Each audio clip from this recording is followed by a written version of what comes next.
Hey, good morning, friends. How's it going? It's Tuesday morning, and I just got done throwing some hay to these range critters behind me.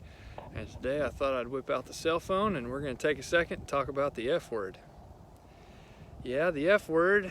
It's funny. Some of the most spiritually mature people I know, they practice the F word like it's going out of business, going out of style, maybe. Yeah. I mean, they're just flinging F words around all the time. In fact, they influence other people to use the F word. Yeah, in fact, I got other people in my neighborhood around here. They're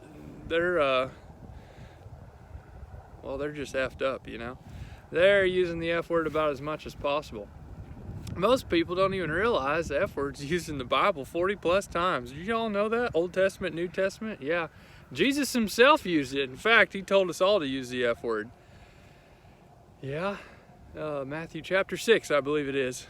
Most of you are in there like flipping your Bibles like, did he really? Oh yeah, he did. I ain't even joking. You'll find it in there. Yeah, talking about the word fasting. Yeah. Fasting is, it's just a profound thing. Science backs up what God already told us in the Bible about fasting. Some of the most spiritually mature people that fast are the volume of that God reveals himself to us goes up and up and up, louder and louder and louder, because our flesh begins to be quiet. Yeah, when Jesus was to be tempted by the devil, what did he do? He fasted. Made his spirit strong and his flesh weak. Now let's talk about science for a second. I just love science. Let's go back to 7th grade biology for a second. Science teacher stood up there, told us each cell had a mitochondria, 2 or 3 of them. Mitochondria is the powerhouse of the cell. That was partly true, except each cell has what we know now is 200 or 300. And mitochondria, oddly enough, they actually have their own DNA profile separate from us. It's weird, they're not even human. They're completely a separate entity of the cellular makeup. These mitochondria run off of a fuel our body makes called ATP, adenosine triphosphate. And our body is like a military multi-fuel engine. It can turn carbohydrates, protein, fat, all into ATP. And that's what those mitochondria run on. That's what charges them back up. They're batteries. Now, what happens to our cell phones when we charge them up and they go dead, and we charge them up and they go dead, and charge them up and we go dead? What happens to the battery of our cell phones? Well, it starts not charging up as much. You ever seen an old person look at a young whippersnapper running around on the floor and they're like, bam, I wish I had that much energy again? Well, you can. You see, if we don't shut our body down for maintenance, our body knows exactly which batteries are not holding their energy, and there's a process called autophagy. Yeah, and those cells know it too. Our body goes around, marks them, and when we fast, our body finds those bad batteries and it makes new ones, fresh ones that hold way more energy than what we were before. Way more energy. And we do that continuously. We shut our body down for maintenance. The longer we shut it down, the more healing can begin.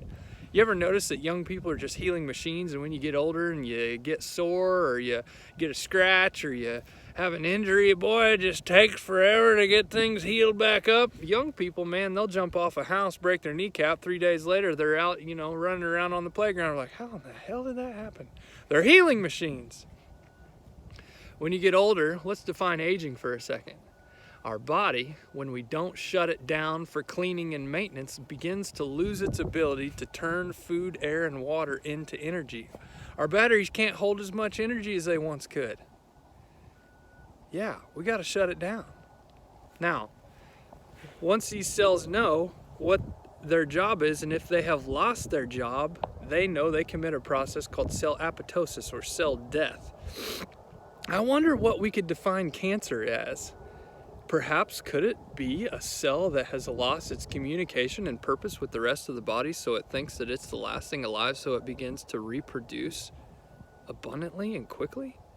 Could it be that this cell would have never been there in the first place if we had shut it down, and our body's natural ability to heal could have marked this cell as a problem and flushed it out, but we didn't? We just never shut it down? I don't know. I'm just a redneck with a pitchfork and a pastor with a cell phone, so... Oh yeah, I should start my legal spiel. Nothing in this video constitutes as medical advice. If you think you have a health problem, please seek a licensed physician. There, now you can't sue me. All right, now that we got that out of the way, let's talk about the last part of fasting. In 2019, I fasted for 20 plus days. It wasn't about getting ripped and looking good. I felt really good. My spirit felt really good. God revealed new things to me in 2019, and in 2020, I'm gonna fast even more. Like I said in the beginning of the video, my neighbors use the F word. We do. Several of my neighbors have started fasting. In conversations I've had with them, they come over to our house, we grow a relationship together, we get closer. I try to fast every Monday. My neighbors start fasting, we communicate together and help encourage each other as neighbors when we know that our flesh is weak and our spirit is strong, and we encourage it to each other. And it started to become a place where our neighborhood grows stronger through fasting, the old F word. It isn't comfortable. I'll post some things below if fasting has made you curious about, maybe it is for me. I sense in this video, after watching it, people are going to experience some real transformation in 2020 just by shutting down the body for maintenance. It's time. Our bodies have been run too hard, too long, without any time to heal. God didn't make our bodies to be dependent on pills. There, I said it. When we shut it down, He reveals Himself to us. He heals it. It's meant to be dependent on Him. There you go. Anyway, I hope you guys are doing well. I'm gonna go back up and milk the cow, and that's gonna be it. We'll see you guys tomorrow for a fun new subject. I'm sure it'll just be great. Hopefully not as uncomfortable as today's. Anyway, love you guys.